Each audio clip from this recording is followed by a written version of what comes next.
Aqui quem fala é o Baiano do canal Duplo Android, trazendo mais vídeo como vocês estarem criando um servidor que você possa estar jogar com seus amigos. Bom, primeiramente vocês vão baixar, vocês vão clicar em abrir, aí vai estar aqui registrar o login. Se você já teve uma conta, você clica em login. Se você nunca teve uma conta, você clica em registra. Como eu já tenho que clicar em login. Eu não tenho medo, eu sou o bichão, eu posso colocar aqui um negócio, mas é um citro.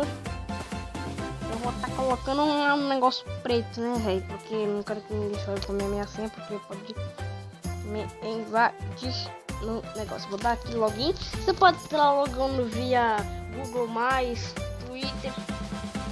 Bom, se você é brasileiro, você coloca South América, né, bicho?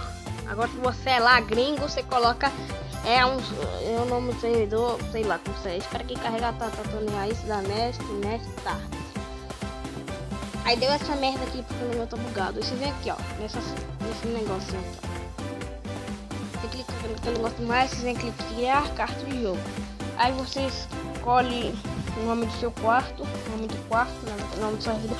Eu vou colocar Serturim. Eu vou deixando meu ID, eu vou colocar aqui gravando. Eu vou deixando meu ID caso vocês queiram me chamar.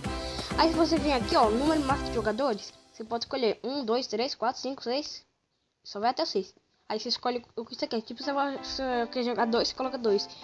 Aí aqui você escolhe o tipo de quarto. Sobrevivência, criar, PVP, minijogo. Eu coloco mais como um minijogo. Aí você vem aqui. Caso você queira colocar uma senha só pra você jogar mais seu amigo, você coloca aqui qualquer senha. Pronto. Aí você vem aqui, ó, Create. Aí quando você dá o Create, aí você vai...